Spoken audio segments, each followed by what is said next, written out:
서울 외곽의 번화가에 위치한 한 고깃집은 주말 저녁에 열기로 가득 차 있었고 군부대 근처라는 특성상 짧은 머리에 건장한 남성들이 자리를 대부분 차지하고 있었다. 불판 위에서 지글거리는 삼겹살 굽는 소리와 함께 왁자지껄한 소음이 실내를 메우고 있었지만 구석진 테이블에 흐르는 긴장감은 유독 이질적이었다. 회식이라는 명목하에 모인 이 자리에는 계급이라는 보이지 않는 벽이 존재했고 그 벽은 술잔이 돌수록 점점 더 높고 단단해져만 갔다. 모든 사람이 웃고 떠드는 것 같았지만 그 웃음 뒤에는 상급자의 기분을 맞춰주어야 한다는 하급자들의 비애와 피로가 짙게 깔려 있었다. 테이블의 상석에는 육군 소령 박동욱이 붉게 달아오른 얼굴로 소주잔을 거칠게 내려놓으며 주변의 부하들을 향해 거드름을 피우고 있었다. 그는 평소에도 자신의 계급을 이용해 부하들을 억압하는 것으로 악명이 높았는데 술이 들어가자 그의 오만함은 통제불능의 상태로 치닫고 있었다. 박동욱은 자신의 옆자리에 앉은 여군 부사관에게 끊임없이 술을 권하며 불쾌한 신체 접촉을 시도하고 있었고 주변의 장교들은 그 상황을 애써 외면하며 고기를 굽거나 빈잔을 채우는데 급급했다. 그 누구도 감히 소령의 기분을 거스르려 하지 않았기에 분위기는 점점 더 험악해지고 있었다. 박동욱의 옆에 앉아있던 김민지 중사는 입술을 꽉 깨문 채 떨리는 손으로 소주잔을 붙들고 있었는데 그녀의 눈빛에는 모멸감과 두려움이 가득 차 있었다. 그녀는 거듭되는 박소령의 무리한 요구와 성적인 농담을 애써 웃음으로 넘기려 노력했지만 그럴수록 박소령의 행동은 더욱 대담하고 노골적으로 변해갔다. 김 중사는 당장이라도 자리를 박차고 나가고 싶었지만 군대라는 조직의 폐쇄적인 특성과 상관의 명령에 절대 복종해야 한다는 압박감이 그녀의 발목을 무겁게 붙잡고 있었다. 그녀가 할 수 있는 것은 그저 이 지옥 같은 시간이 빨리 지나가기를 마음속으로 간절히 비는 것뿐이었다. 그때 식당의 가장 구석진 자리에서 검은색 야전 상의를 입은 한 여성이 조용히 이 광경을 지켜보고 있었는데 그녀의 존재감은 희미했지만 눈빛만큼은 날카롭게 빛나고 있었다. 그녀는 한서진 소령으로 칠흑 같은 어둠 속에서도 적의 숨통을 끊어놓는다는 육군 특수전 사령부 예하 707 특수임무단 소속의 최정예 요원이었다. 오늘 그녀는 공식적인 임무가 아닌 개인적인 용무로 잠시 이곳에 들렀으나 군인으로서의 본능은 소란스러운 회식 자리에서 발생하는 비정상적인 기류를 감지하고 있었다. 그녀는 젓가락을 내려놓고 차가운 시선으로 박동욱의 추태를 관찰하며 상황이 선을 넘지 않기를 바라고 있었다. 하지만 박동욱 소령의 만행은 한서진의 인내심을 시험하듯 더욱더 과격해졌고 그는 급기야 김민지 중사의 어깨를 강하게 감싸쥐며 귓가에 입을 가져다 댔다. 김 중사가 기겁하며 몸을 뒤로 빼자 박동욱은 기분이 상한 듯 탁자를 주먹으로 내리치며 큰 소리로 욕설을 내뱉어 주변의 시선을 한몸에 받았다. 그는 자신의 권위가 무시당했다고 생각했는지 비틀거리는 몸을 일으켜 세우며 김 중사를 향해 손가락질을 해댔다. 식당 안의 모든 대화가 멈추고 정적이 흘렀지만 박동욱은 그 침묵을 자신의 힘에 대한 경외심으로 착각하고 더욱 기고만장해져 있었다. 박동욱은 김민지 중사를 내려다보며 입에 담지 못할 폭언을 쏟아내기 시작했는데 그 내용은 듣는 이들의 귀를 의심케 할 정도로 저급하고 모욕적이었다. 그는 돈 문제를 운운하며 김 중사의 가정 형편을 비하하더니 급기야는 전 부대원이 듣는 앞에서 씻을 수 없는 치욕적인 말을 내뱉고야 말았다. 돈이 없으면 네 그 몸으로라도 때워서 나를 접대해야 할 것 아니냐며 낄낄거리는 그의 목소리는 식당 안의 공기를 얼어붙게 만들었다. 그것은 단순한 취중 실수가 아니라 명백한 성희롱이자 인격살인에 가까운 범죄 행위였으며 군인의 명예를 바닥으로 떨어뜨리는 짓이었다. 김민지 중사의 얼굴은 창백하게 질려 더 이상 아무런 말도 하지 못한 채 고개를 떨구었고 그녀의 눈에서는 참았던 눈물이 뚝뚝 떨어져 내렸다. 주변의 남성 군인들조차 박소령의 발언이 도를 넘었다는 것을 인지했지만 보복이 두려워 아무도 나서서 제지하지 못하고 서로의 눈치만 살필 뿐이었다. 박동욱은 자신의 농담이 통했다고 생각했는지 만족스러운 표정으로 다시 자리에 앉으려 했으나 그 순간 날카로운 파열음과 함께 누군가가 그의 테이블로 다가오는 소리가 들렸다. 그것은 묵직한 군화 발소리였으며 그 소리는 정확하고도 위협적인 리듬으로 박동욱을 향해 다가오고 있었다. 한서진 소령은 천천히 하지만 거침없는 걸음으로 박동욱의 테이블 앞에 멈춰섰고 그녀의 표정은 마치 얼음장처럼 차갑게 굳어 있었다. 그녀는 박동욱이 김중사에게 했던 말을 똑똑히 들었으며 그것이 707 특수임무단의 명예뿐만 아니라 대한민국 군인 전체에 대한 모독이라고 판단했다. 한서진은 박동욱을 내려다보며 나지막하지만 식당 전체에 울려 퍼질 만큼 명료한 목소리로 지금 당장 그 더러운 입을 다물고 사과하라고 명령했다. 그녀의 목소리에는 감정이 섞여 있지 않았지만 그 안에 담긴 살기는 주변의 공기를 베어낼 듯 날카로웠다. 박동욱은 갑작스러운 낯선 여군의 등장에 당황했지만 곧 그녀가 자신과 같은 소령 계급장을 달고 있다는 것을 확인하고는 비릿한 웃음을 흘렸다. 그는 한서진의 외모가 곱상하다는 이유만으로 그녀를 행정직이나 지원 부대 소속의 별 볼 일 없는 장교로 섣불리 판단해버렸다. 박동욱은 비틀거리며 한서진의 앞으로 다가가 얼굴을 들이밀며 어디서 굴러먹던 여자가 감히 상관의 즐거운 회식 자리를 망치려 드느냐고 소리를 질렀다. 그는 자신의 계급과 덩치를 믿고 한서진을 위압하려 했지만 그녀는 눈 하나 깜짝하지 않고 그 자리에 서 있었다. 한서진은 박동욱의 더러운 입냄새가 코를 찌르자 미간을 살짝 찌푸리며 더 이상의 경고는 무의미하다는 것을 직감했다. 박동욱이 손을 들어 한서진의 어깨를 밀치려 하는 순간 그녀의 오른손이 번개처럼 움직여 박동욱의 손목을 낚아챘다. 뼈가 으스러지는 듯한 고통과 함께 박동욱의 비명소리가 식당 안을 가득 채웠고 그는 자신의 의지와는 상관없이 무릎이 꺾이는 것을 느꼈다. 한서진은 단순히 손목을 꺾는 것만으로 거구의 남성을 제압해버렸는데 그것은 뼈와 근육의 구조를 완벽하게 이해하고 있는 전문가만이 할 수 있는 기술이었다. 고통에 몸부림치던 박동욱은 고개를 들어 자신을 제압한 여자의 얼굴을 보았고 그제야 그녀의 왼쪽 가슴에 부착된 흉장을 발견할 수 있었다. 백호가 포효하는 형상의 그 흉장은 대한민국 군인이라면 누구나 알고 있으며 적군에게는 공포의 상징인 제707 특수임무단의 표식이었다. 술기운이 확 달아나며 등줄기에 식은땀이 흐르기 시작한 박동욱은 자신이 건드린 상대가 평범한 여군이 아니라는 사실을 뼈저리게 깨달았다. 707 부대원들은 인간 병기라 불리며 실전살상 기술을 연마하는 괴물들이라는 소문이 그의 뇌리를 스치고 지나갔다. 한서진은 잡고 있던 박동욱의 손목을 더욱 강하게 비틀며 그를 바닥으로 내동댕이 쳤고 박동욱은 중심을 잃고 볼품없이 바닥에 뒹굴었다. 그녀는 쓰러진 박동욱에게 다가가 군화발로 그의 가슴을 지그시 밟으며 그가 김중사에게 했던 말을 그대로 되돌려 주었다. 돈이 없으면 몸으로 때우라는 말이 얼마나 저급하고 비겁한 말인지 이제 몸으로 직접 느껴보라는 그녀의 차가운 일갈은 박동욱의 고막을 때렸다. 식당 안의 모든 군인은 숨소리조차 내지 못한 채 압도적인 무력과 카리스마로 상황을 정리하는 한서진을 경외의 눈빛으로 바라보고 있었다. 박동욱은 압도적인 공포감에 사로잡혀 자존심이고 뭐고 다 내팽개치고 살려달라고 애원하기 시작했다.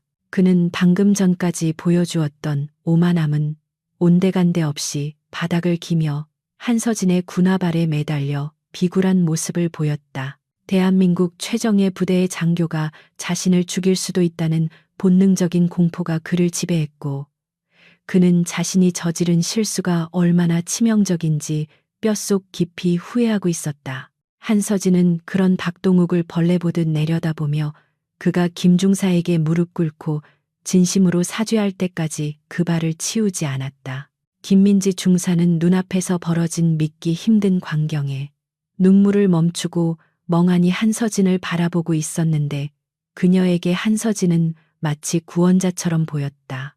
그동안 억눌려왔던 서름이 한순간에 씻겨 내려가는 듯한 기분과 함께 그녀의 마음속에는 한서진에 대한 깊은 존경심이 싹트기 시작했다.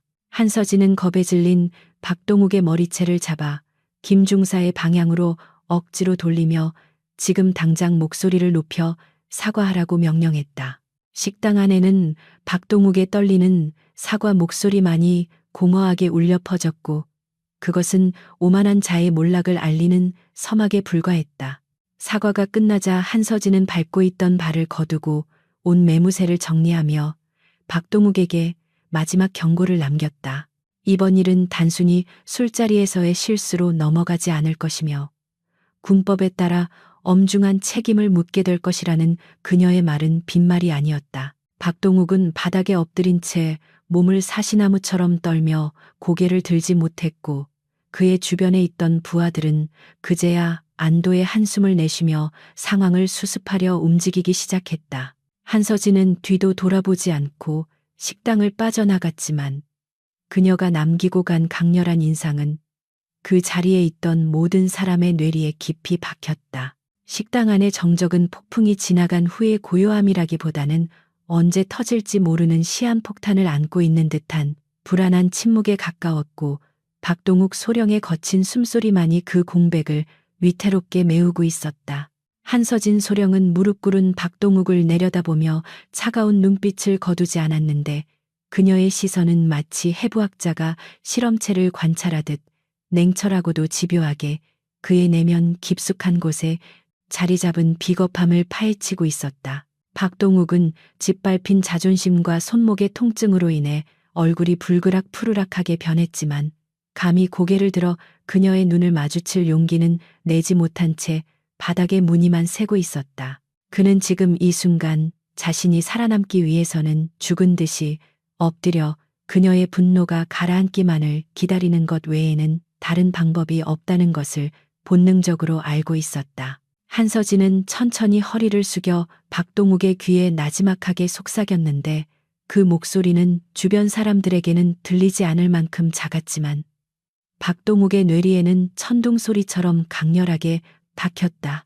그녀는 군복을 입은 자가 힘없는 부하를 괴롭히는 것은 적군보다 더 악질적인 배신 행위이며 그런 자는 지휘관으로서의 자격은커녕 인간으로서의 기본조차 갖추지 못한 쓰레기라고 독설을 퍼부었다.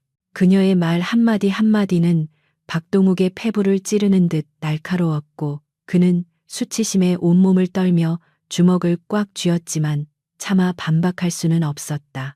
한서진은 그가 느끼는 모멸감이 뼈에 사무치도록 각인되어 다시는 이런 짓을 저지르지 못하게 만들 작정이었다. 주변의 장교들은 쥐 죽은 듯 조용히 이 광경을 지켜보고 있었는데 그들의 표정에는 박동욱에 대한 동정심보다는 자신들도 같은 취급을 당할지 모른다는 두려움과 방관자로서의 죄책감이 뒤섞여 있었다. 한서진은 고개를 돌려 그들을 천천히 둘러보았고 그녀의 시선이 닿는 곳마다 장교들은 황급히 눈을 피하거나 고개를 숙이며 애써 그녀를 외면하려 했다. 그녀는 동료가 부당한 대우를 받고 있음에도 불구하고 계급의 위계에 눌려 침묵으로 일관한 그들 역시 공범이나 다름없다는 사실을 무언의 압박으로 상기시켜 주었다. 식당 안의 공기는 죄책감과 공포로 무겁게 가라앉았고 그 누구도 감히 숨을 크게 내쉬지 못했다. 한서진은 다시 시선을 김민지 중사에게로 옮겼는데 방금 전까지의 서슬퍼런 살기는 온데간데 없고 어느새 그녀의 눈빛에는 같은 여군으로서의 연민과 안타까움이 담겨 있었다. 김중사는 여전히 충격에서 헤어나오지 못한 채 멍한 표정으로 서 있었는데 그녀의 옷매무새는 흐트러져 있었고 눈가에는 아직 마르지 않은 눈물 자국이 선명하게 남아 있었다. 한서진은 다가가 김중사의 흐트러진 옷깃을 정돈해주며 부드럽지만 단호한 목소리로 고개를 들라고 말했다. 피해자가 고개를 숙일 이유는 없으며 부당한 일에 맞서 싸우는 것은 군인의 의무이자 권리라는 그녀의 말은 김중사의 얼어붙은 마음을 녹이는 따뜻한 위로였다. 김민지 중사는 한서진의 따뜻한 손길과 격려에 왈칵 눈물을 쏟아냈고 그동안 억눌러왔던 서름과 공포가 한꺼번에 터져나오며 어깨를 들썩이며 오열했다. 그녀는 군대라는 폐쇄적인 조직 안에서 약자로서 겪어야 했던 수많은 차별과 억압을 혼자 감당해왔지만 오늘 처음으로 누군가가 자신의 편이 되어주었다는 사실에 깊은 감동을 받았다. 한서진은 우는 김중사의 어깨를 다독이며 오늘 있었던 일에 대해 헌병대에 정식으로 진정서를 제출할 수 있도록 도와주겠다고 약속했다. 그것은 단순한 위로가 아니라 정의를 실현하겠다는 굳은 의지의 표명이었으며 김중사에게는 어둠 속의 한 줄기 빛과도 같았다. 상황이 어느 정도 정리되자 한서진은 박동욱에게 다시는 김중사의 눈앞에 나타나지 말라고 경고하며 만약 또다시 이런 일이 발생한다면 그때는 군법이 아닌 자신의 방식대로 처리하겠다는 섬뜩한 말을 남겼다. 박동욱은 그 말이 빈말이 아님을 직감하고 필사적으로 고개를 끄덕이며 알겠다고 대답했지만 그의 눈동자는 여전히 불안하게 흔들리고 있었다. 한서진은 마지막으로 박동욱을 벌레 보듯 일별한 뒤 김중사를 데리고 식당을 빠져나갔고 남겨진 사람들은 그제야 참았던 숨을 몰아쉬며 긴장을 풀 수 있었다. 식당 안은 다시 소란스러워졌지만 이전과는 전혀 다른 종류의 웅성거림이 공간을 채우고 있었다. 식당 밖으로 나온 박동욱은 차가운 밤 공기를 들이마시며 비틀거리는 걸음으로 골목길 어귀로 향했고 속에서 끓어오르는 분노와 모멸감을 참지 못해 벽을 주먹으로 강하게 내리쳤다. 손등이 까지고 피가 배어 나왔지만 그는 육체적인 고통보다 정신적인 치욕이 더 견디기 힘들었기에 통증조차 제대로 느끼지 못하고 있었다. 그는 707 부대 소속이라는 계급장 하나 때문에 자신이 겪어야 했던 수모를 곱씹으며 한서진에 대한 증오심을 불태우기 시작했다. 술기운이 가시면서 공포심은 점차 사라지고 그 자리를 비열한 복수심이 차지하게 되었는데 그는 이대로 물러설 생각이 추호도 없었다. 박동욱은 떨리는 손으로 주머니에서 휴대전화를 꺼내 들었고 저장된 번호 목록을 빠르게 훑어내려가다 큰아버지라고 저장된 번호를 찾아 망설임 없이 통화 버튼을 눌렀다. 신호음이 몇 번 울리기도 전에 상대방이 전화를 받았고 중후하고 위험 있는 목소리가 수화기 너머로 들려왔다. 박동욱은 울먹이는 목소리로 큰아버지에게 자신이 당한 일을 과장하고 왜곡하여 설명하기 시작했는데 그는 자신이 억울하게 폭행을 당하고 모욕을 당했다고 거짓말을 늘어놓았다.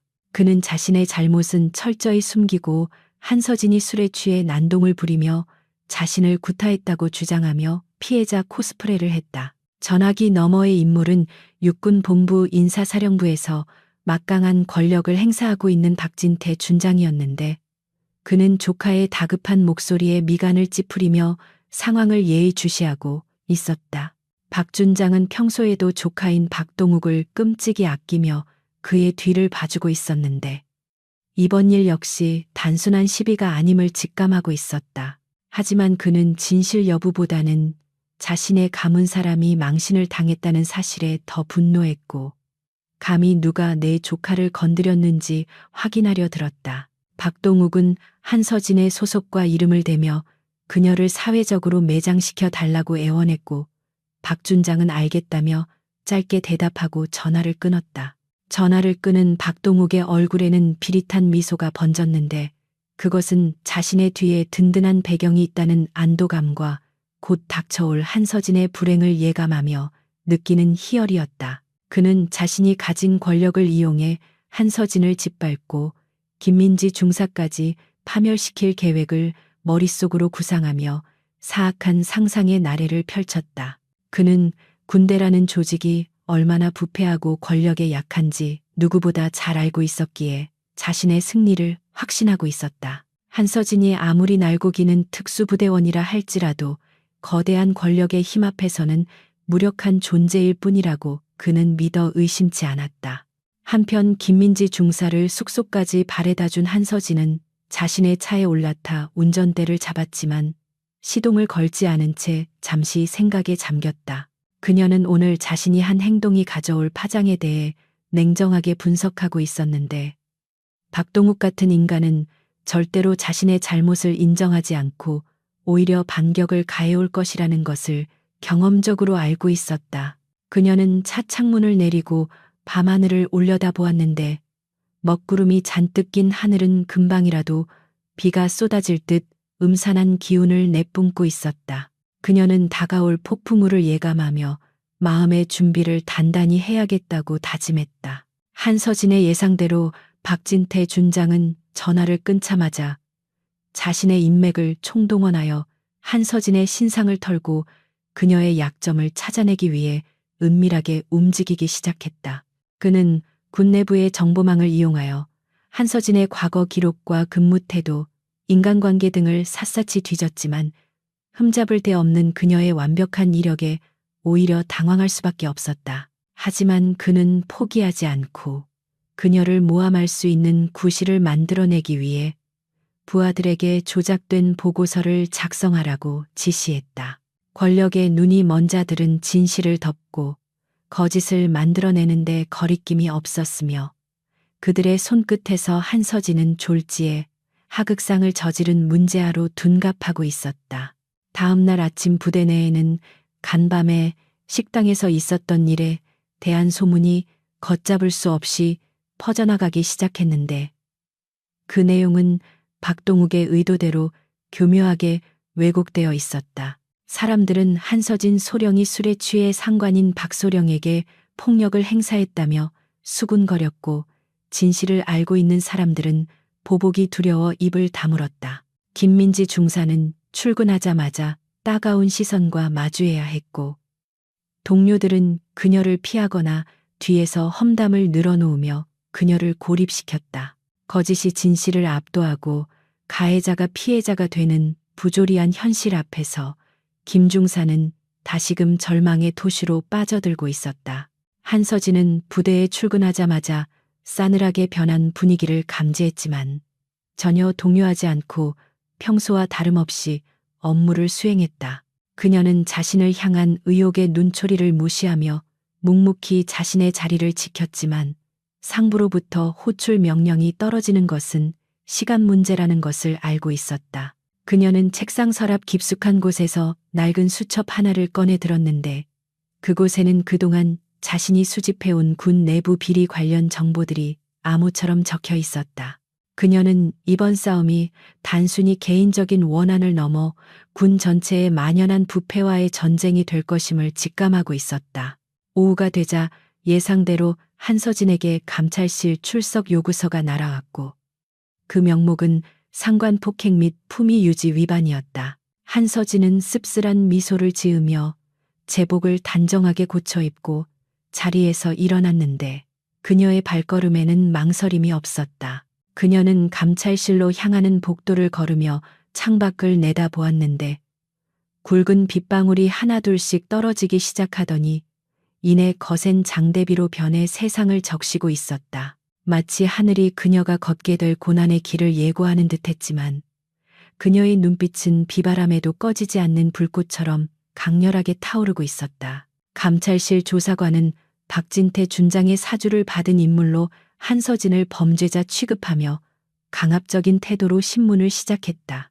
그는 한서진의 해명은 들으려 하지 않고 오로지 박동욱이 제출한 진술서에 맞춰 그녀가 폭력을 행사했다는 자백만을 강요했다. 그는 책상을 치고 소리를 지르며 위협적인 분위기를 조성했지만 한서진은 눈 하나 깜짝하지 않고 논리정연하게 반박하며 조사관의 말문이 막히게 만들었다. 그녀는 자신이 707 부대원이라는 사실을 상기시키며 부당한 신문에 굴복하지 않겠다는 의지를 분명히 했다. 한편 박동욱은 자신의 집무실에서 다리를 꼬고 앉아 커피를 마시며 승리감에 도취해 있었는데 그는 한서진이 공경에 처했다는 소식을 듣고 콧노래를 흥얼거리고 있었다. 그는 이제 김민지 중사만 처리하면 모든 것이 완벽하게 마무리될 것이라고 생각하며 그녀를 자신의 사무실로 호출했다.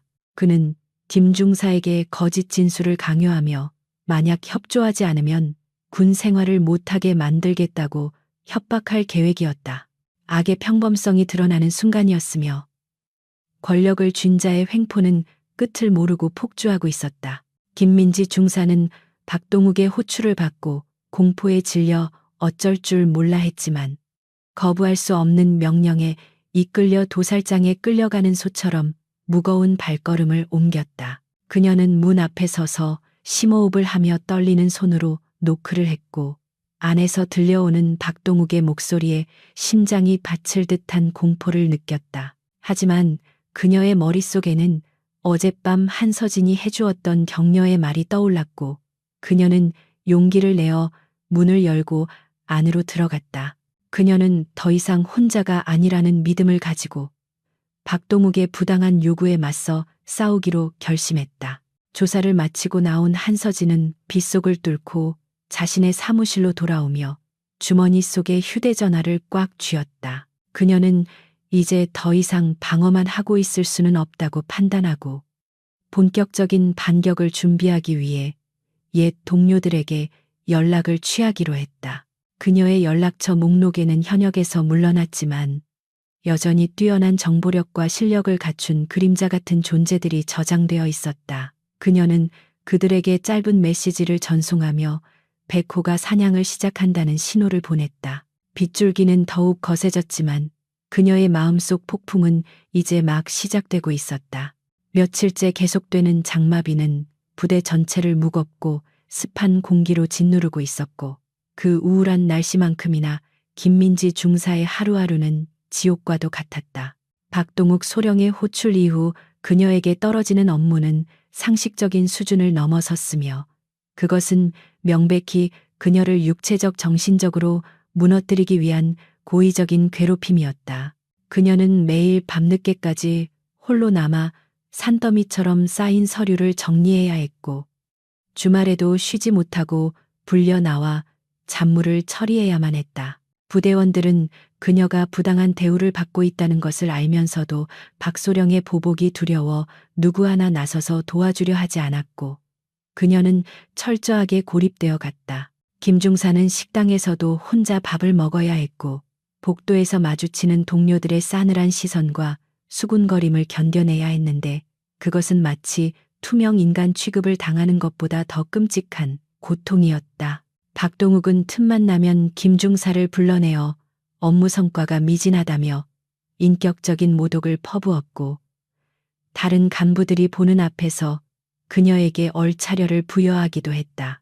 김중사의 자존감은 바닥까지 떨어졌고 그녀는 자신이 군인으로서 가치가 없는 존재라고 생각하게 되며 점점 더 깊은 우울의 돛으로 빠져들고 있었다. 그녀의 눈에서는 생기가 사라졌고 얼굴은 날이 갈수록 수척해져 갔지만 아무도 그녀의 안색을 살피지 않았다. 한편 한서진 소령은 감찰실의 조사를 받은 이후 직무정지 명령을 받고 대기 발령 상태에 놓여 있었지만 이것은 오히려 그녀가 자유롭게 움직일 수 있는 기회가 되었다. 그녀는 부대 내의 공식적인 라인이 아닌 자신만의 비밀스러운 정보망을 가동하여 박동욱과 그의 배우인 박진태 준장에 대한 뒷조사를 시작했다.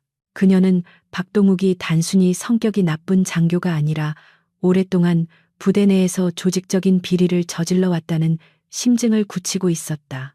그녀는 어둠 속에 숨어있는 쥐새끼들을 잡기 위해 백호의 눈으로 먹잇감을 노려보듯 신중하고 은밀하게 움직였다. 한서진은 심야 시간을 이용해 보안 등급이 높은 국방통합행정 시스템에 우회적으로 접속하여 박동욱이 관리해온 보급품 내역과 회계 장부를 샅샅이 훑어보았다. 그녀의 뛰어난 정보 분석 능력은 복잡하게 조작된 숫자들 사이에서 미세한 틈을 발견해냈고 그것은 거대한 횡령의 증거로 이어지는 실마리가 되었다.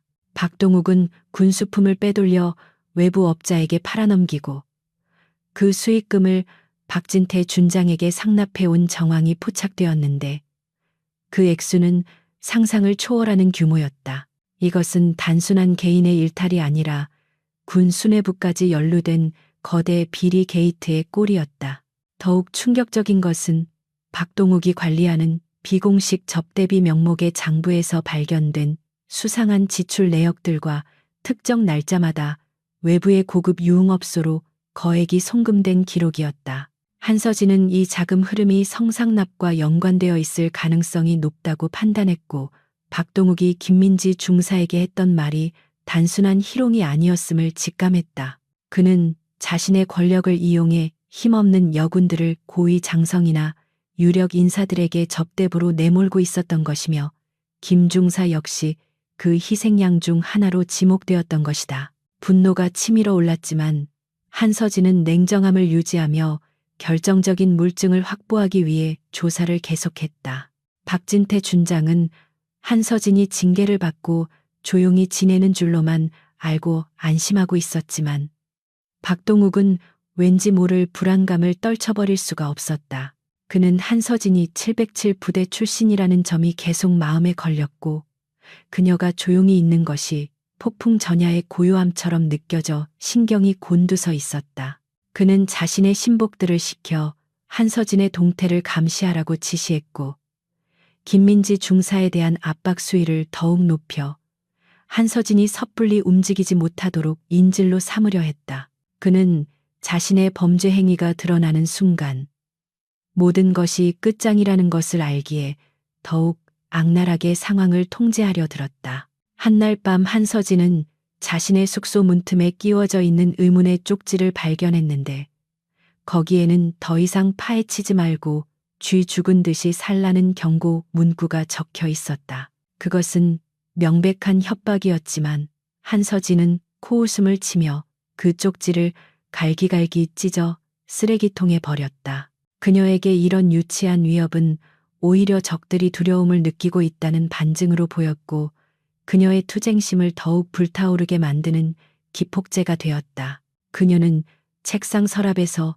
소음기가 장착된 권총을 꺼내 손질하며 다가올 실전 상황에 대비해 만반의 준비를 갖추었다. 다음 날 한서진은 평소 알고 지내던 정보사령부 소속의 옛 동료인 강철민 대위를 비밀리에 만나 박동욱과 연루된 유흥업소에 대한 정보를 요청했다.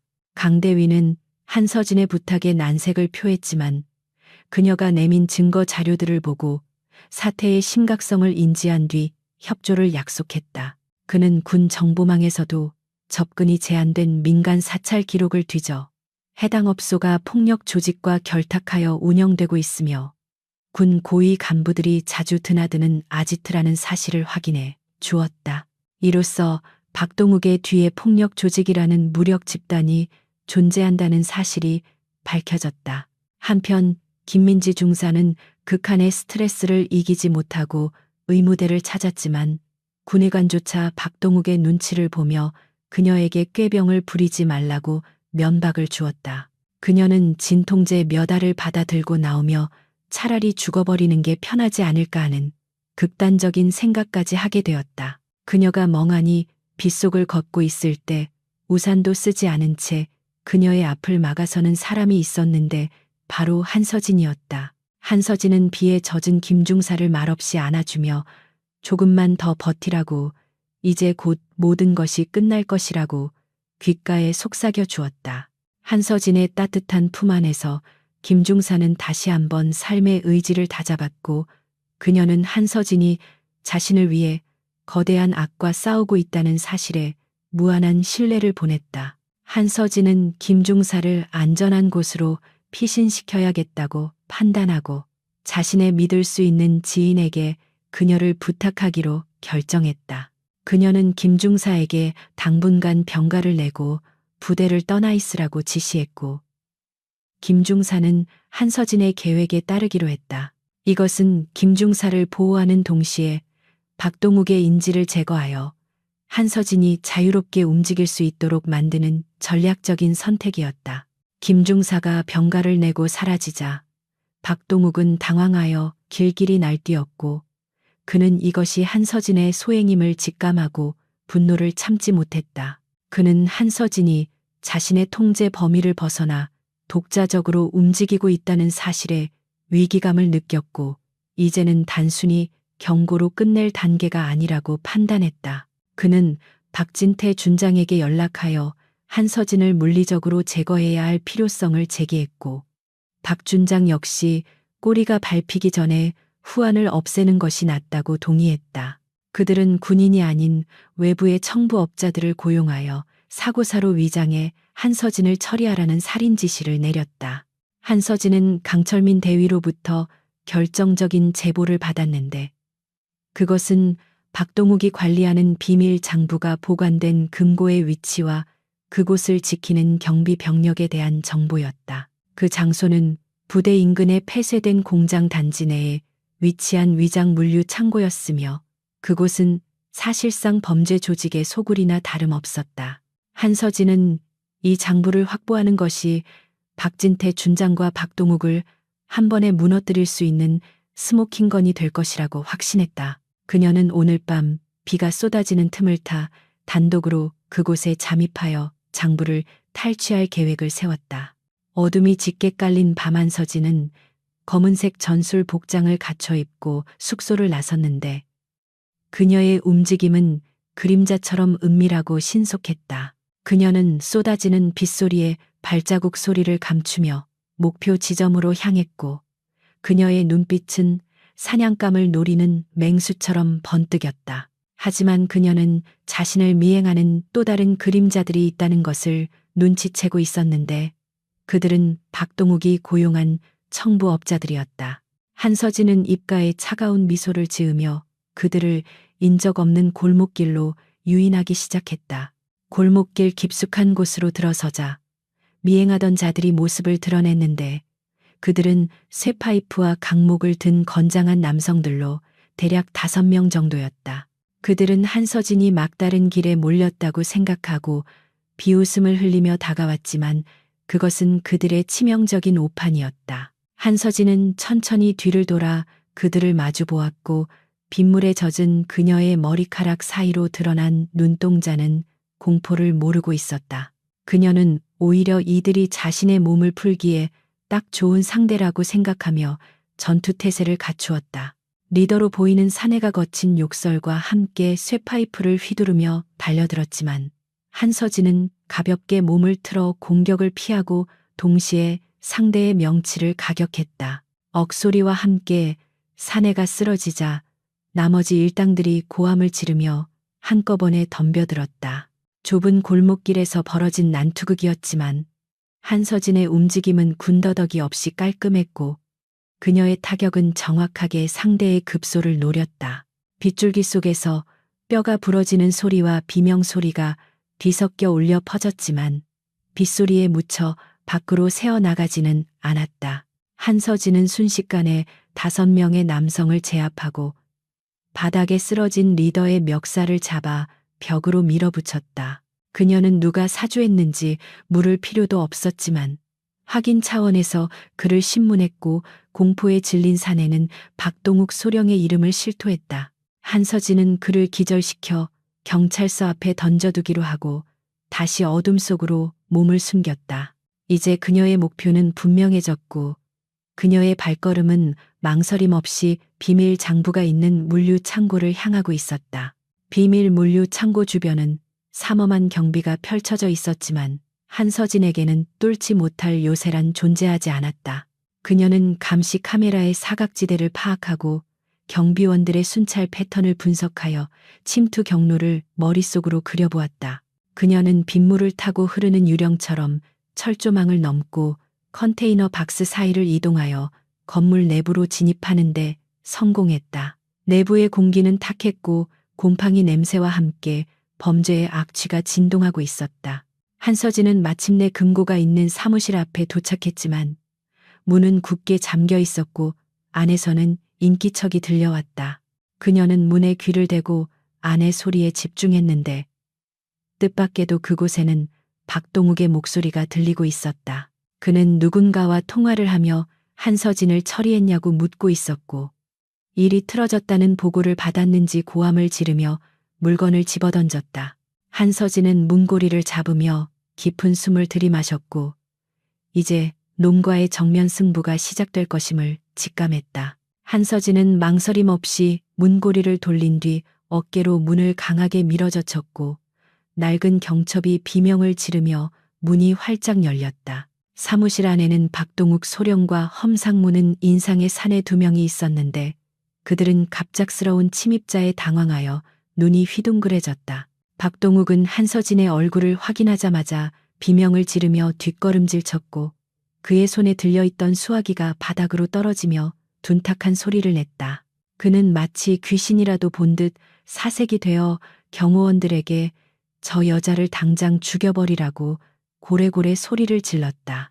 좁은 사무실 안에는 순식간에 살기등등한 긴장감이 감돌기 시작했고 빗소리는 더욱 요란하게 창문을 때리고 있었다. 경호원 중 한 명이 품 안에서 잭나이프를 꺼내들고 한서진을 향해 달려들었지만 그녀의 눈빛은 조금도 흔들리지 않았다.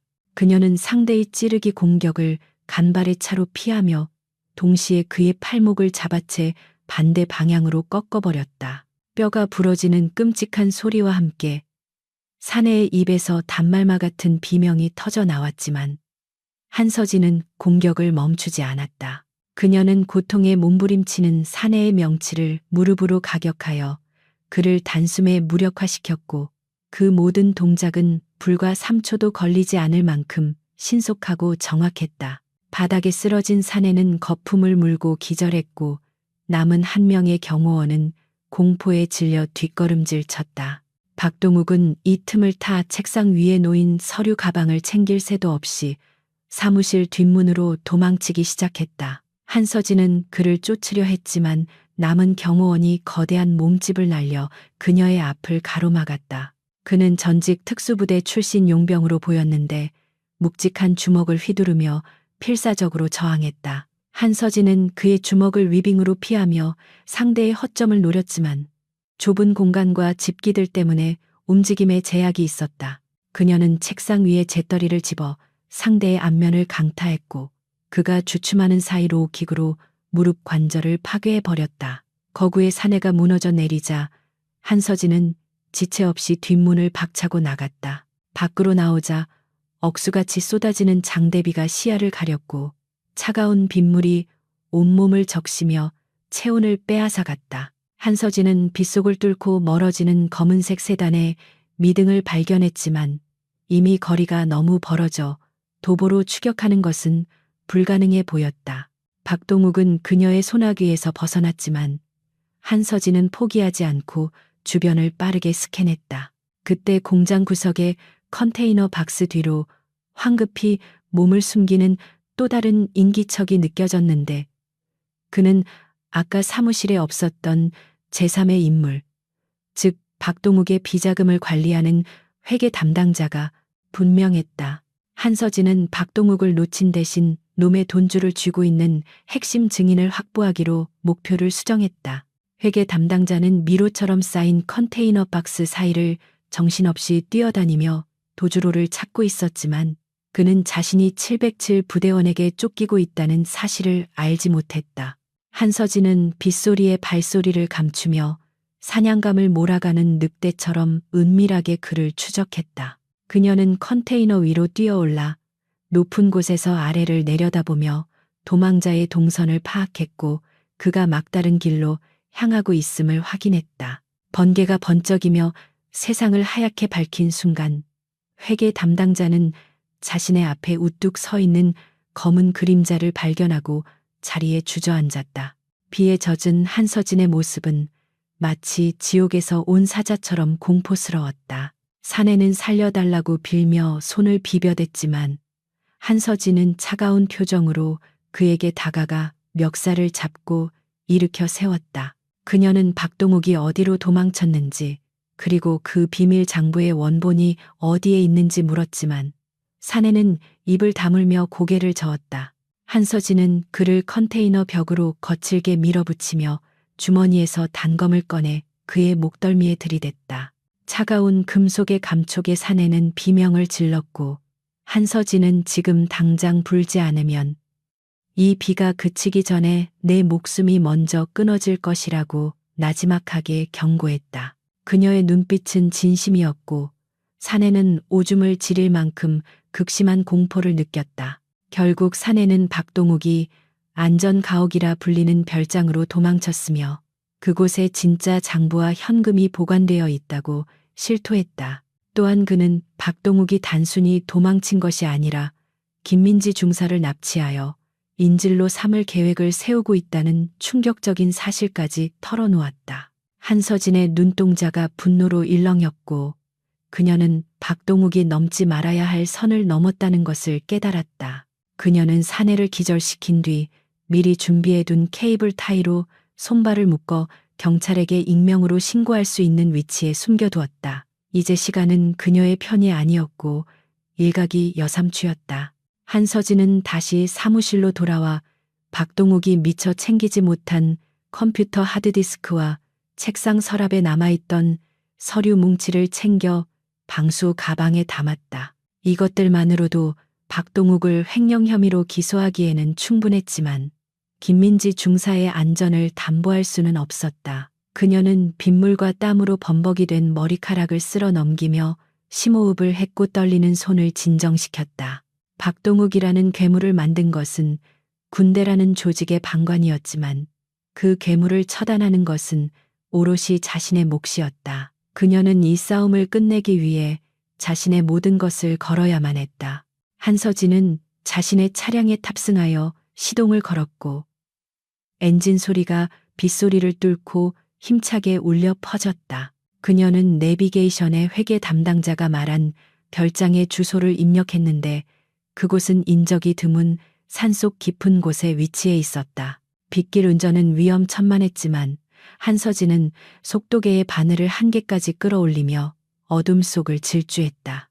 와이퍼가 쉴 새 없이 움직이며 앞유리를 닦아냈지만 쏟아지는 폭우를 감당하기에는 역부족이었고 시야는 극도로 제한적이었다. 하지만 그녀의 머릿속에는 오직 김중사를 구해야 한다는 일념 하나만이 가득 차 있었다. 운전하는 도중 한서진은 강철민 대위에게 전화를 걸어 상황을 공유하고 지원 병력을 요청했다. 강 대위는 박동욱이 인질극을 벌이려 한다는 사실에 경악하며 자신이 신뢰할 수 있는 소수 정예팀을 꾸려 별장으로 향하겠다고 약속했다. 한서진은 그들에게 별장의 위치, 좌표를 전송하고 최대한 빨리 와달라고 부탁했지만 그녀는 그들이 도착하기 전에 자신이 먼저 도착할 것임을 알고 있었다. 그녀는 핸들을 꽉 쥐며 박동욱이 김중사의 털끝 하나라도 건드린다면 그를 갈기갈기 찢어버리겠다고 다짐했다. 차량이 산길로 접어들자 도로는 더욱 험해졌고 비포장 도로의 진흙탕이 바퀴를 잡아 끌며 주행을 방해했다. 번개가 칠 때마다 숲의 나무들이 괴기스러운 형상으로 나타났다 사라지기를 반복했고 으스스한 분위기가 고조되었다. 한서진은 이런 악조건 속에서도 침착함을 잃지 않고 탁월한 운전 실력으로 장애물들을 피하며 목적지에 접근해 갔다. 그녀의 심장은 전투를 앞둔 전사의 북소리처럼 쿵쿵거렸고 아드레날린이 혈관을 타고 온몸으로 퍼져나갔다. 이제 곧 최후의 결전이 벌어질 장소에 도착할 것이었다. 별장 근처에 도착한 한서진은 전조등을 끄고 차량을 숲속에 숨긴 뒤 도보로 접근하기 시작했다.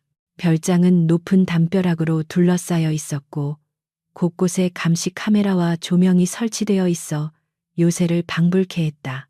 빗속에서도 경비원들이 순찰을 돌고 있는 모습이 보였는데 그들의 무장은 이전의 깡패들과는 차원이 다른 수준이었다. 한서진은 야간 투시경을 착용하고 적들의 배치와 동선을 파악하며 침투 루트를 머릿속으로 그렸다. 그녀는 정문 돌파가 아닌 가장 위험하지만 의표를 찌를 수 있는 절벽 쪽 루트를 선택했다. 절벽을 기어 오르는 것은 빗물 때문에 미끄럽고 위험했지만 한서진은 훈련받은 대로 손가락 끝의 감각에 의존해 한 발 한 발 위로 올라갔다. 그녀의 근육은 비명을 질렀지만 정신력으로 버텨내며 마침내 담벼락 위로 올라서는데 성공했다.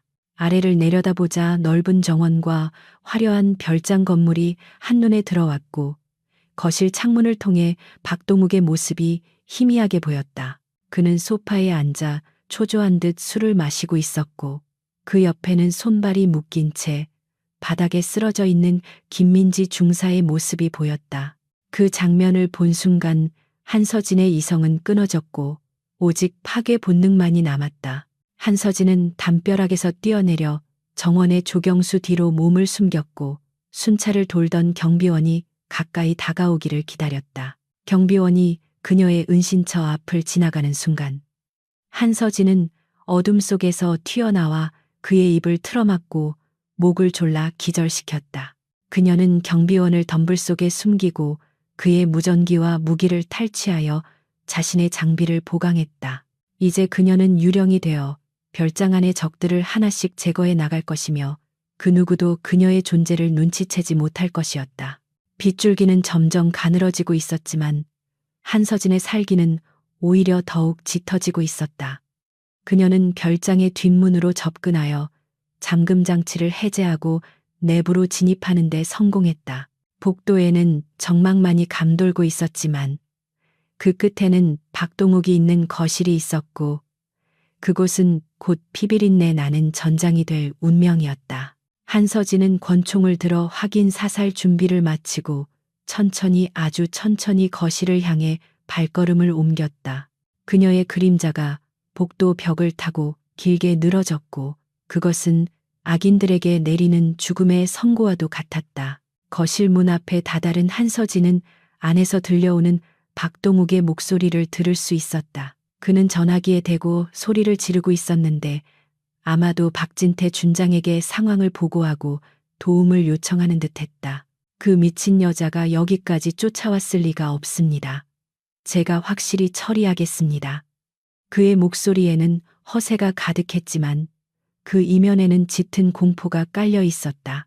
한서진은 입가에 싸늘한 미소를 지으며 문고리를 잡았고 이제 심판의 시간이 도래했음을 알렸다.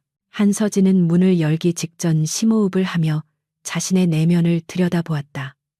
그녀는 단순히 복수를 위해 이곳에 온 것이 아니었다. 그녀는 군복을 입은 자가 지켜야 할 명예와 정의, 그리고 약자를 보호해야 할 의무를 다하기 위해 이곳에 서 있는 것이었다. 박동욱과 같은 암적인 존재를 도려내지 않으면 대한민국 군대의 미래는 없다는 신념이 그녀를 움직이는 원동력이었다.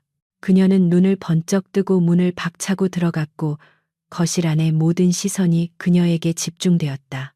파티는 끝났다, 박동욱. 그녀의 목소리는 천둥 소리보다 더 위엄있게 울려 퍼졌다.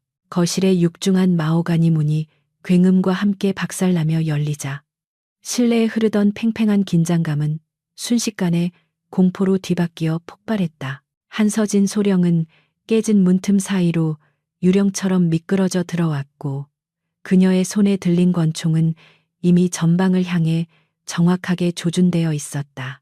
거실을 지키고 있던 3명의 용병들은 반사적으로 무기를 꺼내 들었지만 압도적인 살기를 내뿜는 한서진의 기세에 눌려 방아쇠를 당기지 못하고 주춤거렸다. 그녀의 등 뒤로는 칠흑 같은 어둠과 빗줄기가 배경처럼 깔려 있어 마치 지옥에서 귀환한 처형자 같은 위압감을 주고 있었다. 박동욱 소령은 비명에 가까운 소리를 지르며 소파 뒤로 물러났고 그의 얼굴은 핏기 하나 없이 창백하게 질려 경련을 일으키고 있었다. 한서진은 시선을 분산시키지 않고 오직 박동욱과 인질로 잡혀있는 김민지 중사에게 고정시킨 채 천천히 거실 중앙으로 걸어 들어갔다. 김 중사는 입에 재갈이 물린 채 손발이 묶여 있었고 그녀의 얼굴은 구타의 흔적으로 멍이 들어있어 보는 이의 분노를 자아냈다. 한서진의 눈썹이 꿈틀거리며 미세하게 떨렸지만 그녀는 감정에 휘둘리지 않고 냉철하게 상황을 판단하며 적들의 위치와 무장 상태를 스캔했다. 용병들은 그녀가 707 특수 임무단 소속이라는 것을 눈치챈 듯 섣불리 덤비지 못하고 서로의 눈치만 살피며 포위망을 좁혀오고 있었다. 궁지에 몰린 박동욱은 이성을 잃고 김민지 중사의 머리채를 거칠게 잡아 일으켜 세우며 자신의 몸 앞에 방패막이로 세웠다. 그는 떨리는 손으로 권총을 김중사의 관자놀이에 갖다 대고 한서진을 향해 무기를 버리지 않으면 이 여자의 머리통을 날려버리겠다고 악을 썼다. 비열하고 추악한 그의 행동은 군인으로서의 마지막 자존심마저 내다버린 짓이었으며 인간이 어디까지 타락할 수 있는지를 적나라하게 보여주고 있었다. 김중사는 공포에 질려 눈물을 흘리며 고개를 저었지만 박동욱의 소나기 힘은 점점 더 거세져 그녀의 목을 조여오고 있었다. 한서진은 걸음을 멈추고 박동욱을 노려보며 차가운 목소리로 그가 지금 얼마나 어리석은 짓을 하고 있는지 지적했다. 그녀는 박동욱에게 지금 방아쇠를 당기는 순간 내 놈의 머리에도 구멍이 날 것이며 살아서 재판을 받을 기회조차 잃게 될 것이라고 경고했다. 그녀의 목소리는 흔들림이 없었고 그 안에 담긴 확신은 박동욱의 심리를 교묘하게 파고들어 그의 불안감을 증폭시켰다. 박동욱은 식은땀을 흘리며 총을 쥔 손에 힘을 주었지만 한서진의 눈빛에 압도되어 감히 방아쇠를 당길 엄두를 내지 못하고 있었다. 그때 한서진은 시선을 돌려 박동욱을 호위하고 있는 용병들을 향해 짧고 굵은 제안을 던지며 심리전을 펼치기 시작했다.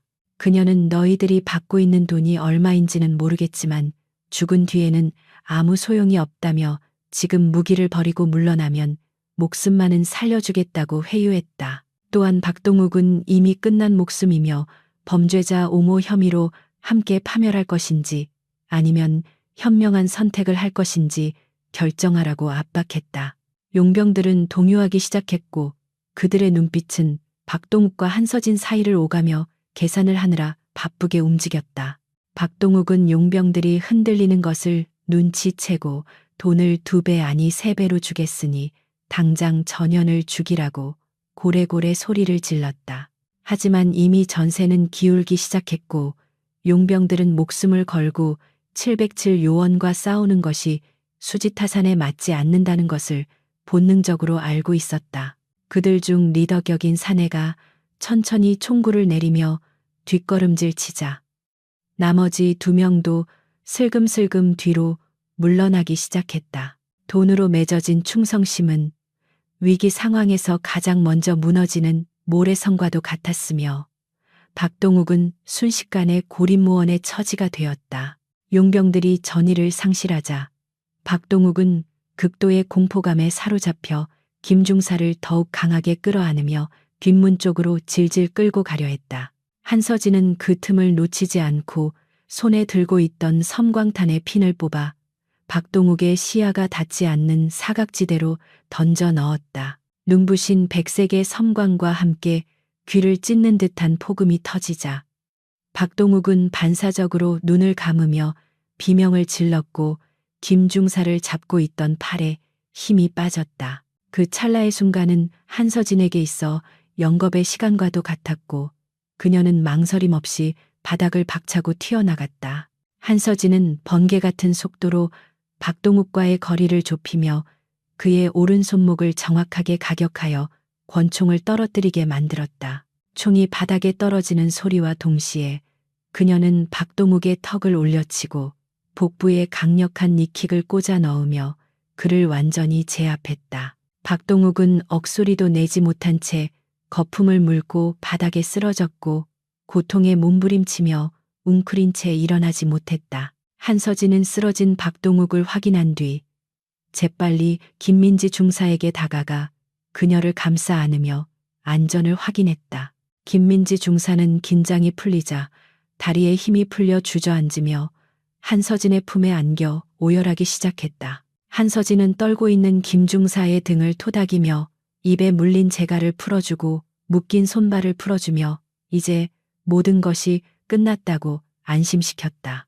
김중사의 몸에 난 상처들을 보며 한서진의 마음은 찢어질 듯 아팠지만 그녀는 감정을 억누르고 냉정을 유지하려 애썼다. 아직 상황이 완전히 종료된 것은 아니었기에 그녀는 김중사를 안전한 곳으로 옮기고 마지막 남은 과제를 해결해야만 했다. 한서진은 김중사를 소파에 앉히고 용병들을 향해 당장 꺼지라고 낮게 으르렁거렸고 그들은 도망치듯 별장을 빠져나갔다. 이제 거실에는 쓰러진 박동욱과 2명의 여군만이 남았고 한서진은 박동욱이 숨기려 했던 결정적인 증거를 찾기 위해 벽면에 설치된 금고로 다가갔다. 회계 담당자가 불었던 비밀번호를 입력하자 전자음과 함께 육중한 금고 문이 열렸고 그 안에는 현금 뭉치와 함께 붉은색 표지의 두꺼운 장부가 놓여 있었다. 그것은 박동욱과 박진태 준장의 모든 비리 내역이 담긴 그야말로 강철 같은 증거였다. 한서진은 장부를 꺼내 펼쳐보며 그 안에 적힌 적나라한 뇌물수수 내역과 성접대 리스트를 확인하고 경악을 금치 못했다. 이 장부 하나면 군 수뇌부의 절반이 옷을 벗어야 할 정도로 파급력이 큰 내용들이 빼곡하게 적혀 있었다. 그녀는 장부를 소중하게 방수팩에 담아 챙기고 쓰러진 박동욱을 내려다보며 싸늘한 미소를 지었다. 이제 이 장부는 정의의 심판대가 될 것이며 박동욱이 그토록 자랑하던 권력의 탑을 무너뜨리는 가장 강력한 무기가 될 것이었다. 그때 거실 바닥에 떨어져 있던 박동욱의 휴대전화가 요란하게 울리기 시작했는데 발신자는 큰아버지 박진태 준장이었다. 한서진은 잠시 전화기를 바라보다가 천천히 허리를 숙여 전화기를 집어들고 통화 버튼을 눌렀다. 수화기 너머에서는 다급하고 화난 박 준장의 목소리가 들려왔는데 그는 상황이 어떻게 되었냐며 박동욱을 닥달하고 있었다. 한서진은 아무 말 없이 그의 목소리를 듣고 있다가 차갑고 침착한 목소리로 박동욱 소령은 지금 전화를 받을 수 없는 상태입니다. 준장님, 이라고 대답했다. 전화기 너머에는 잠시 정적이 흘렀고 이내 당황한 박 준장의 목소리가 누구냐고 소리쳤지만 한서진은 개의치 않고 말을 이었다. 당신의 추악한 범죄 행위가 담긴 증거는 모두 확보했습니다. 이제 곧 헌병대가 들이닥칠 테니 변호사나 준비해 두십시오. 그녀의 선전포고에 박 준장은 욕설을 퍼부었지만 한서진은 미련 없이 전화를 끊어버리고 전화기를 바닥에 던져 박살 내버렸다. 그것은 더 이상의 협상은 없으며 오직 법의 심판만이 남았음을 알리는 단호한 행동이었다.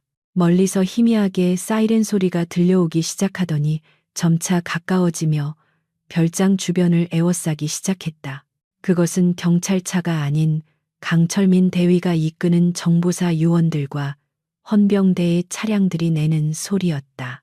한서진은 안도의 한숨을 내쉬며 창밖을 내다보았고 붉고 푸른 경광등 불빛이 어둠을 밝히며 빗줄기 사이로 번쩍이는 것을 보았다. 지원군이 도착했다는 사실은 이제 그녀와 김중사가 완전히 안전해졌음을 의미했고 길고 길었던 오늘 밤의 전투가 승리로 끝났음을 확인시켜 주었다. 강철민 대위와 무장한 요원들이 별장 안으로 들이닥치자 한서진은 그들에게 박동욱의 신병과 확보한 증거물들을 인계했다. 강 대위는 상처 입은 김중사를 보며 안타까워했고 한서진에게 수고했다는 말과 함께 경의를 표했다. 요원들은 쓰러진 박동욱에게 수갑을 채워 짐짝처럼 끌고 나갔고 박동욱은 정신이 든 듯 비명을 지르며 발악했지만 아무도 거들떠보지 않았다. 그 오만하고 거만했던 장교의 말로는 너무나도 비참하고 초라했다. 한서진은 김민지 중사를 부축하여 밖으로 나왔고 빗줄기는 어느새 잦아들어 가느다란 이슬비로 변해 있었다. 차가운 밤 공기가 뜨거웠던 열기를 식혀주었고 구름 사이로 희미하게 달빛이 비치기 시작했다. 김중사는 한서진을 올려다보며 떨리는 목소리로 감사합니다, 소령님. 정말 감사합니다라고 거듭 말했고 눈물을 흘렸다. 한서진은 피식 웃으며 군인은 국민을 지키고 전우를 지키는 거야. 당연한 일을 했을 뿐이다. 라고 담담하게 대답했다. 모든 상황이 정리되고 현장은 통제되었지만 한서진의 임무는 아직 완전히 끝나지 않았다. 확보한 증거를 바탕으로 군 법무관들에게 박진태 준장의 혐의를 입증하고 그들이 합당한 처벌을 받도록 끝까지 지켜봐야 했다. 그녀는 젖은 군복을 털어내며 밤하늘을 올려다보았는데 내일은 맑은 해가 뜰 것 같은 예감이 들었다. 폭풍은 지나갔고 이제는 무너진 정의를 다시 세우는 재건의 시간이 다가오고 있었다. 박진태 준장의 집무실은 마치 폭격을 맞은 듯 어수선했는데 그는 책상 위에 쌓인 서류들을 거칠게 쓸어버리며 분노를 표출하고 있었다. 그는 수십 년간 군 내부에서 쌓아온 자신의 견고한 성이 조카의 어리석은 실수와 일개 소령의 반란으로 인해 무너져 내리고 있다는 사실을 인정할 수 없었다. 그는 떨리는 손으로 비밀 전화기를 들어 평소 자신과 유착 관계에 있던 정치인들과 국방부 고위 관계자들에게 전화를 걸어 도움을 요청하려 했다. 하지만 수화기 너머에서는 연결이 되지 않는다는 신호음만 들려오거나 바쁘다는 핑계로 전화를 끊어버리는 냉담한 반응들만이 돌아올 뿐이었다. 권력의 비정한 속성을 누구보다 잘 아는 그였지만 자신이 버림받는 입장이 되자 뼈저린 배신감과 공포가 엄습해왔다. 이미 한서진 소령이 확보한 이중 장부와 박동욱의 자백이 군 검찰단에 넘어갔다는 소식은 빛의 속도로 퍼져나갔고 눈치 빠른 권력자들은 침몰하는 배에서 탈출하듯 박 준장과의 관계를 정리하고 있었다. 박진태는 이를 갈며 자신의 금고를 열어 비상금을 챙기고 해외로 도피할 계획을 세우기 시작했다. 그는 군용차를 호출하여 공항으로 이동하려 했지만 당번 병조차 그의 호출에 응답하지 않았고 집무실 밖의 복도는 기이할 정도로 조용했다. 그는 창가로 다가가 블라인드 틈으로 밖을 내다보았는데 본청 건물 앞에는 이미 헌병대의 차량들이 줄지어 서 있었고 무장한 병력들이 출입구를 봉쇄하고 있는 모습이 보였다. 같은 시각 국방부 조사본부의 취조실에는 박동욱 소령이 수갑을 찬 채 초라한 모습으로 앉아 있었는데 그의 눈은 퉁퉁 부어 있었고 입술은 바짝 말라 있었다. 조사관이 한서진이 가져온 비밀 장부의 사본을 책상 위에 던지자 박동욱은 소스라치게 놀라며 몸을 움츠렸다. 그 장부에는 그가 저지른 횡령성, 상납, 알선, 그리고 폭력 조직과의 결탁 내용이 날짜와 금액까지 상세하게 기록되어 있어 변명의 여지가 전혀 없었다. 조사관은 박동욱에게 모든 죄를 혼자 뒤집었을 것인지 아니면 몸통인 박진태 준장의 비리까지 모두 자백하고 정상 참작을 받을 것인지 선택하라고 차갑게 종용했다. 박동욱은 잠시 망설였지만 살아야겠다는 본능이 혈육의 정보다 앞섰고 그는 떨리는 목소리로 큰아버지가 시킨 일이라고 울부짖으며 모든 책임을 떠넘기기 시작했다. 그는 박진태 준장이 어떻게 군수품, 납품 비리를 주도했는지 그리고 인사청탁을 통해 얼마나 많은 뇌물을 챙겼는지 구체적인 정황들을 술술 불어버렸다. 그는 자신이 단순히 심부름꾼에 불과했다고 주장하며 비굴하게 선처를 호소했지만 조사관들의 눈빛은 경멸로 가득 차 있었다.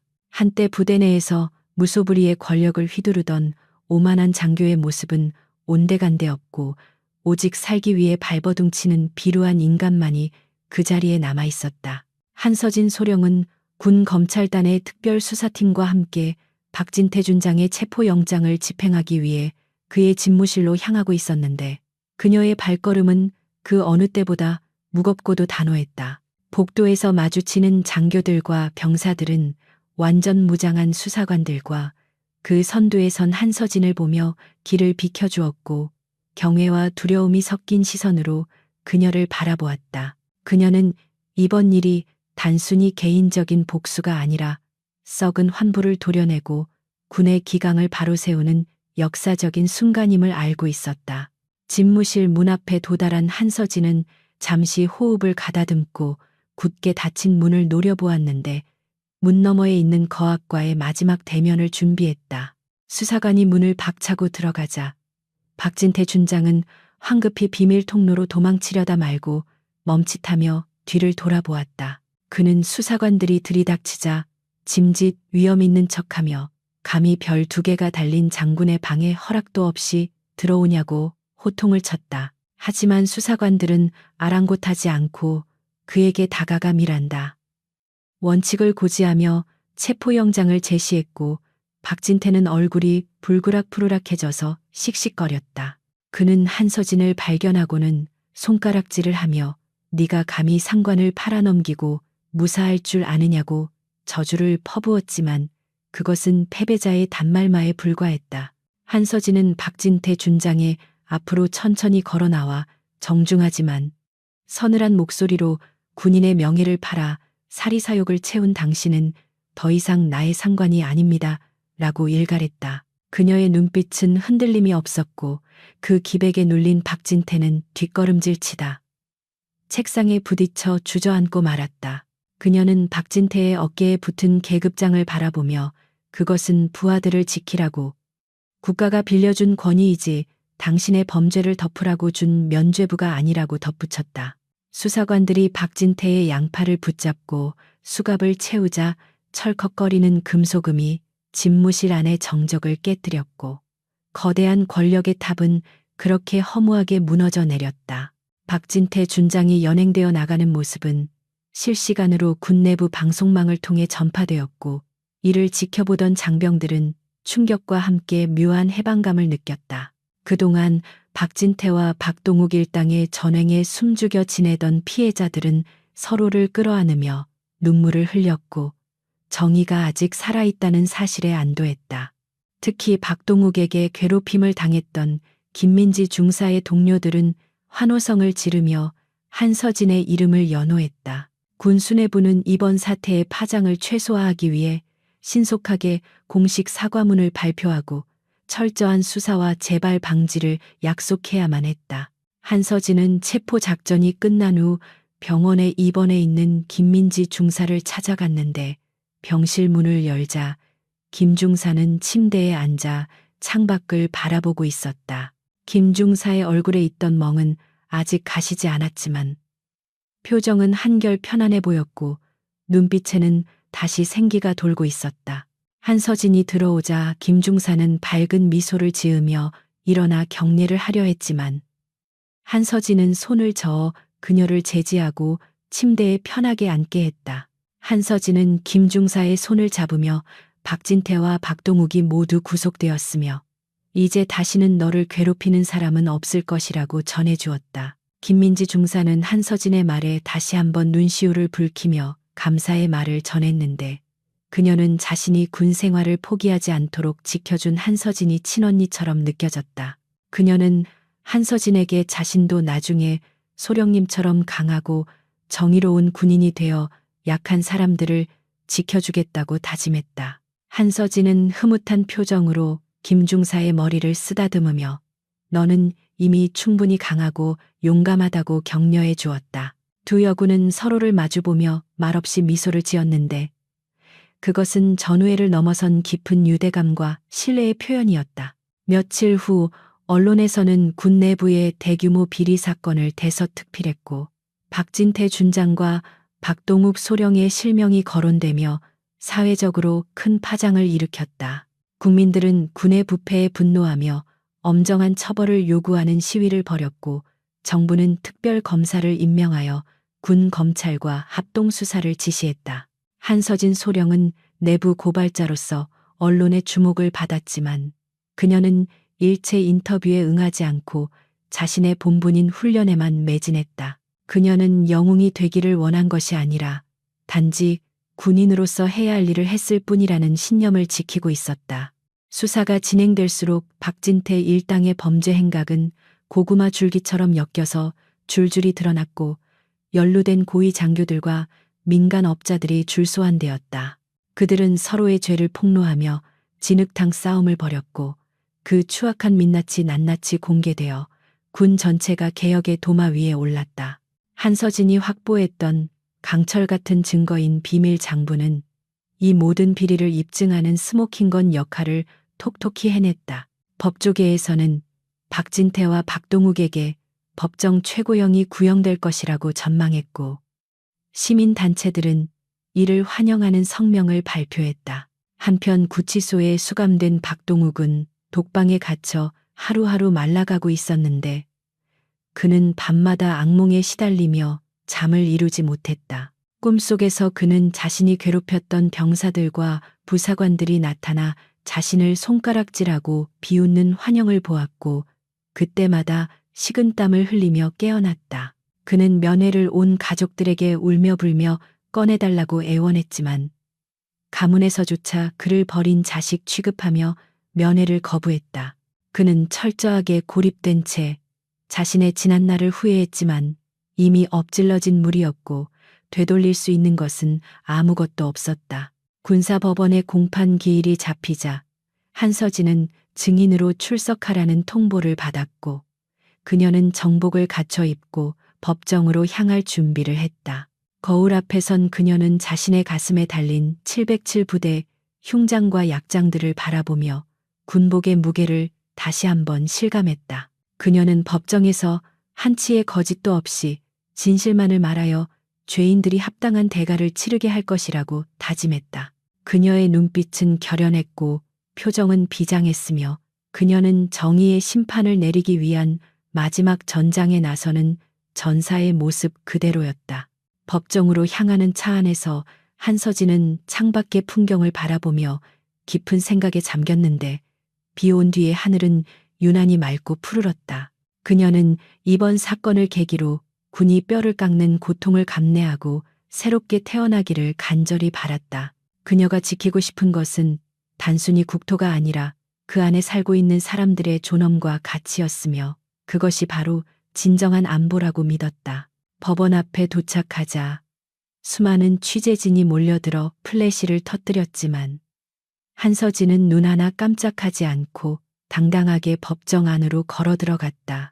대한민국 국방부 고등군사법원의 대법정은 숨막힐 듯한 침묵과 엄숙함으로 가득 차 있었고 창문 너머로 비치는 햇살조차 감히 범접할 수 없는 무거운 공기가 실내를 지배하고 있었다. 재판장석에 앉은 3명의 군판사들은 서리빨 같은 표정으로 법정을 내려다보고 있었고 방청석은 이 세기의 군 비리 재판을 지켜보기 위해 몰려든 취재진과 군 관계자들로 발디딜 틈이 없었다. 피고인석에는 수의를 입은 박진태 전 준장과 박동욱 전 소령이 고개를 숙인 채 앉아 있었는데 그들의 어깨에는 더 이상 찬란했던 계급장도 거만했던 권위도 남아있지 않았다.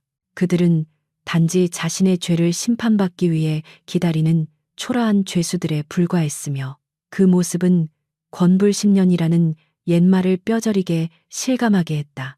검찰관이 기소 요지를 낭독하는 동안 법정 안의 모든 시선은 증인석으로 걸어 나오는 한서진 소령에게 집중되었는데 그녀의 정복 차림은 한치의 흐트러짐도 없이 완벽했다. 그녀의 왼쪽 가슴에 부착된 707 특수임무단의 흉장과 각종 약장들은 그녀가 걸어온 군인의 길이 얼마나 치열하고 명예로웠는지를 무언으로 증명하고 있었다. 한서진은 증인 선서를 마치고 재판장을 향해 절도 있는 거수경례를 올렸으며 그녀의 눈빛은 피고인석에 앉아 있는 두 사람을 향해 잠시 머물렀다.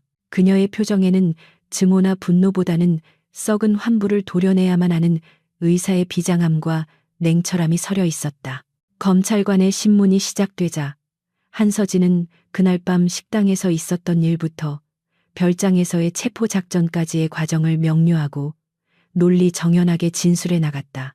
그녀의 목소리는 법정 전체에 또렷하게 울려 퍼졌고 감정을 배제한 객관적인 서술은 오히려 듣는 이들에게 당시의 긴박함과 참혹함을 더욱 생생하게 전달하는 효과를 주었다.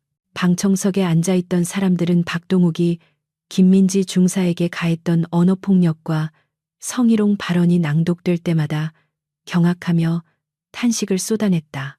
그것은 인간의 존엄성을 짓밟는 야만적인 행위였으며 군이라는 특수 조직 내에서 벌어진 최악의 인권 유린 사건임이 분명했다.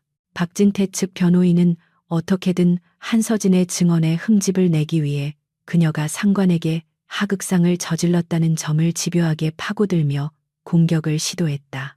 변호인은 한서진이 감정적인 이유로 상관을 폭행하고 사적인 보복을 가한 것이 아니냐며 그녀의 직업 윤리를 문제 삼으려 했다. 하지만 한서진은 흔들리지 않고 군법 제 몇 조 몇 항을 인용하며 불법적인 명령과 부당한 행위에 저항하는 것은 군인의 정당한 권리이자 의무라고 반박했다. 그녀의 답변은 너무나도 완벽하고 확신에 차 있어서 변호인은 말문이 막혀 헛기침만 해댈 뿐 더 이상 그녀를 몰아세울 수 없었다. 재판의 하이라이트는 한서진이 목숨을 걸고 확보한 비밀 장부가 증거물로 제출되는 순간이었는데 법정 안의 대형 스크린에 장부의 내용이 띄워지자 장내는 술렁거림으로 가득 찼다. 그곳에는 박진태와 박동욱이 수년간 저질러온 뇌물수수 횡령 그리고 성상납 리스트가 날짜와 장소 금액까지 소상히 기록되어 있어 그 누구도 부인할 수 없는 명백한 증거가 되었다. 박진태는 스크린을 차마 쳐다보지 못하고 두 손으로 얼굴을 감싸 쥐었으며 박동욱은 체념한 듯 멍하니 허공만 응시하고 있었다. 그 장부는 그들이 쌓아 올린 거대한 부패의 탑을 한순간에 무너뜨리는 결정적인 한 방이었다. 한서진은 마지막 발언 기회를 얻어 재판부를 향해 호소력 짙은 목소리로 자신의 소신을 밝혔는데 그것은 단순한 증언을 넘어선 군인으로서의 뼈아픈 반성이자 다짐이었다. 군복은 국가가 국민을 지키라고 입혀준 수의와도 같은 것입니다. 그 신성한 군복을 입고 부하를 짓밟고 사욕을 채우는 자들은 적군보다 더 위험한 내부의 적입니다. 그녀의 말은 법정 안에 있는 모든 군인들의 가슴을 울렸고 심지어 재판장들의 표정까지 숙연하게 만들었다. 그녀는 피고인들에게 엄중한 처벌을 내려 무너진 군의 기강과 정의를 바로 세워달라고 간곡히 부탁하며 발언을 마쳤다. 최후 진술의 시간이 되자 박진태 전 준장은 억울함을 호소하기보다는 모든 것이 자신의 부덕의 소치라며 선처를 구하는 비굴한 모습을 보였다. 그는 자신이 국가를 위해 헌신했던 과거의 공로를 참작해달라고 읍소했지만 이미 드러난 죄상이 너무나도 컸기에 그의 말은 공허한 메아리에 불과했다. 박동욱 전 소령은 눈물을 흘리며 피해자인 김민지 중사에게 사과한다고 말했지만 그것은 진심 어린 뉘우침이라기보다는 형량을 줄여보려는 얄팍한 계산에서 나온 연기처럼 보였다. 방청석에 앉아있던 김민지 중사는 그의 가식적인 사과를 들으며 입술을 깨물었고 결코 그를 용서할 수 없음을 눈빛으로 말하고 있었다. 재판장은 긴 판결문을 낭독하기 시작했는데 주문을 읽어 내려가는 그의 목소리에는 추상 같은 엄격함이 서려 있었다. 재판부는 피고인들의 범행이 조직적이고 계획적이었으며 군의 명예를 실추시키고 하급자에게 씻을 수 없는 상처를 입힌 점을 들어 중형이 불가피하다고 판시했다. 박진태에게는 징역 15년과 거액의 추징금이, 박동욱에게는 징역 10년과 불명예 제대, 그리고 성범죄자 신상등록 명령이 내려졌다. 탕탕탕 판사봉이 3번 내리치며 선고가 확정되는 순간 법정 안에는 정의가 실현되었다는 안도의 한숨과 함께 박수 소리가 터져나왔다. 선고 공판이 끝나고 법정을 빠져나오는 한서진의 발걸음은 들어갈 때보다 한결 가벼워 보였지만 그녀의 표정은 여전히 담담했다. 수많은 기자들이 몰려들어 마이크를 들이대며 소감을 물었지만 그녀는 법의 심판은 끝났지만 군의 자정 노력은 이제 시작일 뿐입니다. 라는 짧은 한마디만 남기고 자리를 떴다. 그녀는 영웅이 되어 스포트라이트를 받는 것보다 조용히 자신의 자리로 돌아가 묵묵히 임무를 수행하는 것이 진정한 군인의 자세라고 믿었다. 그녀의 뒷모습은 화려하지는 않았지만 그 어떤 거인보다도 커 보였고 단단해 보였다. 법원 건물 밖 벤치에는 김민지 중사가 기다리고 있었는데 그녀는 한서진을 보자마자 달려와 품에 안기며 펑펑 눈물을 쏟아냈다.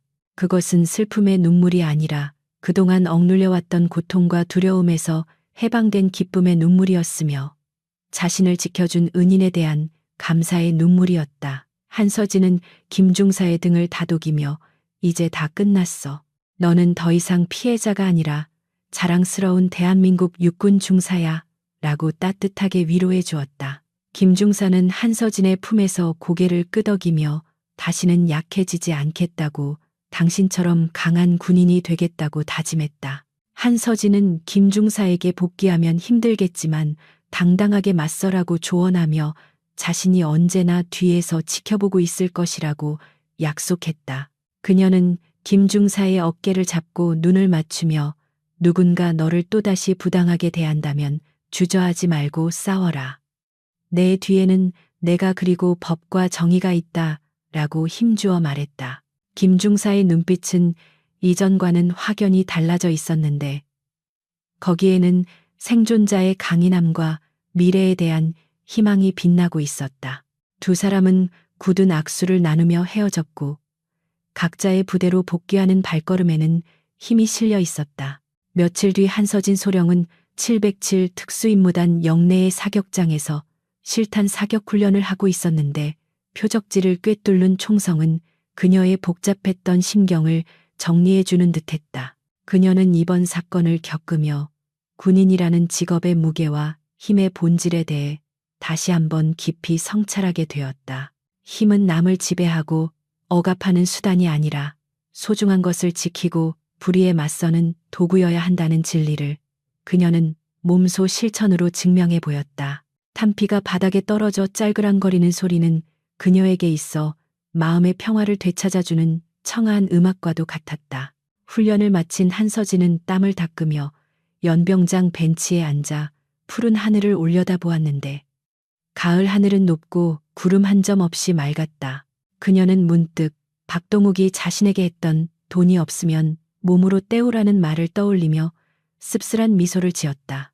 돈과 권력이 전부라고 믿었던 그 어리석은 자는 결국 차가운 감옥 바닥에서 자신의 인생을 낭비하게 되었고 명예와 신념을 지킨 자신은 이렇게 자유로운 하늘 아래서 숨쉬고 있었다. 그녀는 세상이 아무리 타락했다 해도 진실은 결국 승리한다는 믿음을 다시금 가슴에 새겼다. 그때 저 멀리서 부대원들이 구호를 외치며 구보를 하는 소리가 들려왔고 한서진은 자리에서 일어나 그들을 향해 시선을 돌렸다. 젊고 패기 넘치는 후배들의 모습을 보며 그녀는 대한민국 군대의 미래가 그리 어둡지만은 않다는 희망을 보았다. 그녀는 자신이 닦아놓은 정의의 길 위를 후배들이 당당하게 걸어갈 수 있도록 선배로서 그리고 지휘관으로서 최선을 다해 그들을 이끌고 보호해야겠다고 다짐했다.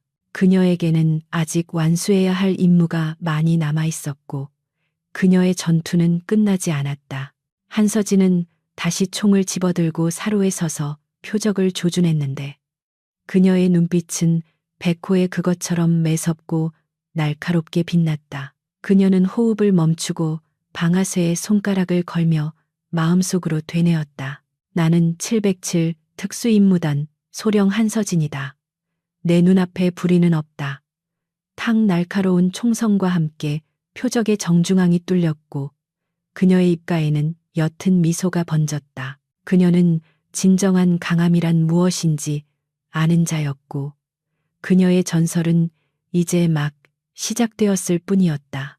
이야기는 끝이 났지만 한서진이 보여준 용기와 신념은 사람들의 기억 속에 오랫동안 남아있을 것이다. 어둠은 빛을 이길 수 없으며 오만은 반드시 몰락한다는 교훈은 시대를 초월하여 유효한 진리임을 이 이야기는 증명하고 있다. 비온 뒤에 땅이 굳어지듯 시련을 겪은 군은 더욱 단단해질 것이며 그 중심에는 언제나 한서진과 같은 깨어있는 군인들이 서 있을 것이다. 세상의 모든 김민지 중사들이 고개를 들고 당당하게 살아갈 수 있는 그날까지 백호의 포효는 멈추지 않을 것이다.